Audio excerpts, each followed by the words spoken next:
Hey, everybody, welcome to another episode. Today, we're talking about something very crazy: Hobo-Sexuals. People are like, what? What is that? But the thing is, though, you know these people are. You may have one in your family, you may have one right now in your house. But we're about to find out, and I'm going to help you. But before we do, like, share, subscribe, and it helps me so much. And please comment, please like it. It tells the algorithm that you want to see more videos like mine. Please. Without further ado, before we go into a video, we need to understand what Hobo-Sexual means. And here it goes. According to Copilot Search, a Hobo-Sexual is defined as a person who engages in romantic relationships primarily for financial support or housing rather than genuine affection. They may charm their way into relationships to secure a place to stay or resources, often referred to as romantic hobos. The term combines hobo, meaning homeless person, with a sexual orientation context. Now we understand. You may find it a man or a woman, but I'm speaking to women dealing with men. It's more of women dealing with this than men, I believe. So let's go ahead and get into this video. You've been warned. This gentleman is of the sugary side. He's part of the rainbow, but he also uses profanity. So if you got kids, you'll put your earphones in because I want you to hear it out, but I want you to protect the kids. But without further ado, you've been warned. Let's get it. Hey, I have a public service announcement for all single women, especially those with children. If you're a single mother or a single lady, watch this video. If you know one, send it to her. This may literally save her. So recently, I discovered that one of my siblings is a hobosexual. And I didn't figure this out until after they came to live with me and I saw some hobosexual tendencies. Like, for one, they said that they didn't want to work. They felt like they were a king. Now, mind you, this is a sibling of mine. And me and my husband... Now, check this. Not all of them don't work. Some of them work and they still have hobosexual tendencies. Not all of them are unemployed.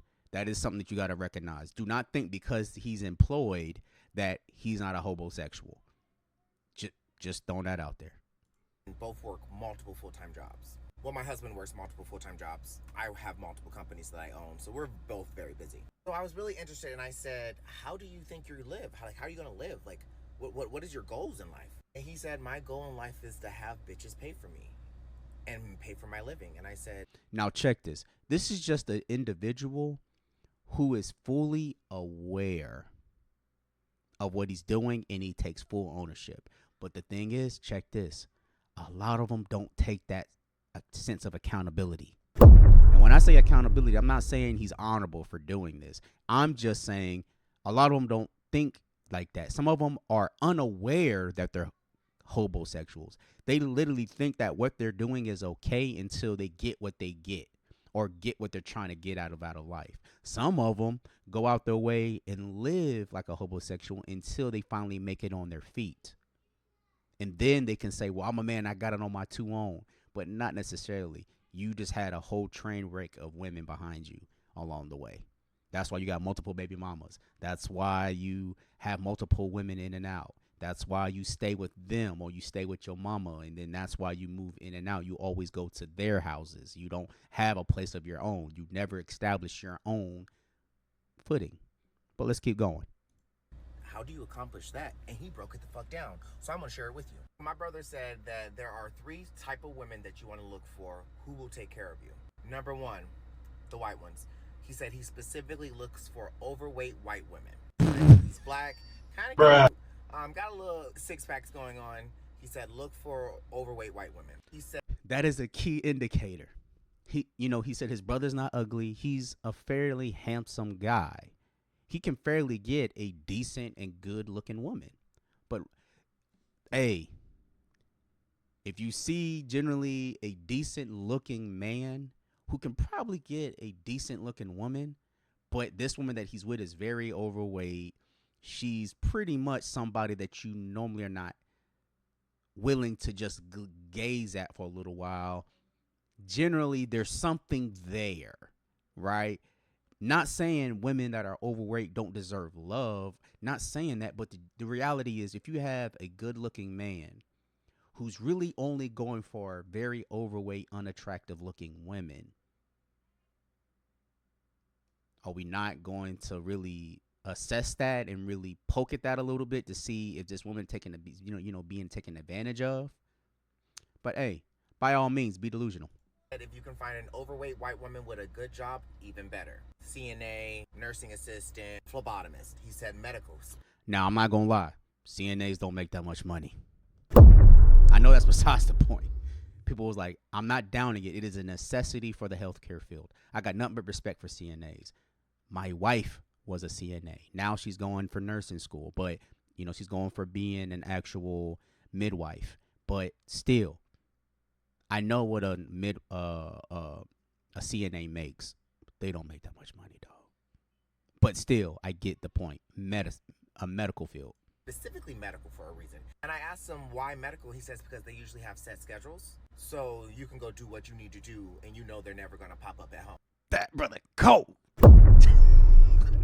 Cold. He got it down to a science. Because I know they have a routine. So, hey. When they're gone, and mind you, these people work 12 hours. Some of them are night shift. Bruh, when they're night shift, bruh, God knows what you're doing for those 12 plus hours, dog. Nigga has thought this through. And check this. They're most likely messing with other women for their sexual preferences. Also for, guess what? Just for backup. For guess what? If this one doesn't work out, I have another woman I go to. But come on, by all means, dog, let's go. And he said you specifically want to find fat, white, single people who have children. And I'm like, red flag, why do they need children? And he said most women with children are so desperate for attention from any man because they have 3, 4, 5 children and they feel like they're not going to get a man that's going to accept them with their children. If they find a man that will accept them with their children, they'll just grab you right on up. He said, desperate, low self-esteem. Find women that are already thinking about themselves in a low way. Find women that cater to children so much, because that's a single mom. They cater into their kids so much that just by getting a man's attention is enticing. They are desperate. So I bring a man in and we play house. Because I feel good. Yes, he's lazy. Yes,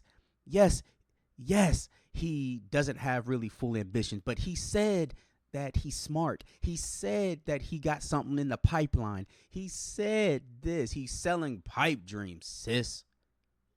You're getting played. He says just enough to string you along, and then guess what? He gives you something along the way. Maybe a income tax check comes along and he fronts you a little bit to appease you a little bit just right when you're thinking to get rid of him. He sort of appease you a little bit. Then you're like, oh, okay, he is doing better. No, he just did it for that one time. For 364 days, he's trash. But on the 365th day, he does something nice. And it just erases all of a sudden we get amnesia. Come on, man. We got to do better. The more children, the better. And I'm like, tell me more. He said the key is to make them think that you're smart and to give them a sob story. Pretty much being like, hey, I'm a smart individual, but the world's not giving me a fair chance. Bruh, key indicator, lack of accountability. So you telling me these other dudes, and it's another sign, some of them are in and out of jail, in and out of prisons, have a crazy record of history of in and out of jail, in and out of prison, but I'm smart and I show you how witty I am. Oh my gosh, he has potential. Sisters, we got to stop marrying potential and marrying fruit. What does their life look like now? Are they taking care of their kids? Are they instructing their kids? Are their kids being guided in the ways of Christ? Not, oh, I believe God. No. Are they walking in discipline? Are they walking in in the abundance of God. And I'm not talking about money. I'm talking about, is his spirit right? Is his spirit aligned with his creator, Jesus Christ? Like, think about these things. But the problem is, a lot of us are not in tune with our creator either, Jesus. And so you don't even know what it looks like yourself. So you're misguided. And this is the thing, y'all. And I want y'all to finish watching everything about what this gentleman is saying. But for the sake of time, I have to go to a scripture about men who say they're of God, say that they love Jesus, and you got kids out of wedlock. You got women that you just impregnated. You got family members that are around you, and you're living up under your mama's roof, and you're not helping the one that is helping you. She needs your help, but you can't help her because you're too busy getting what you want out of that situation. God has something specifically to say about this. Now, this scripture was typically talking about the family and the family structure of widows and how their families are obligated to take care of their family, but also just their family in general, right?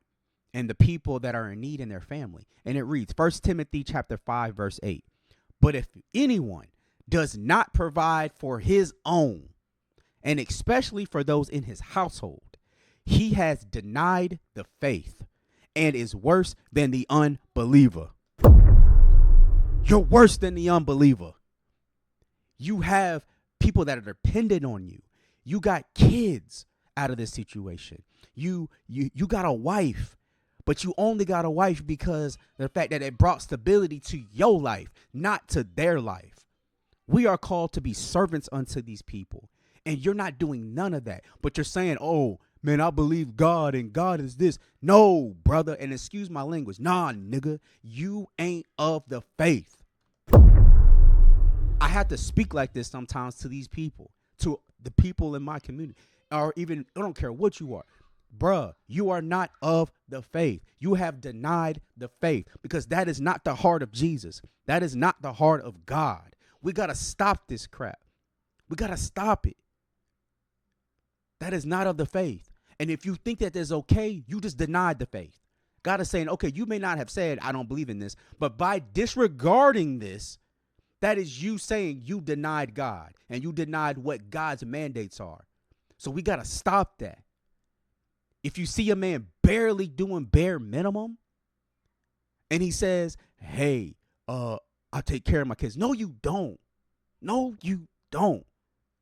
You was forced to give that money because of child support, not because it was in your heart to do.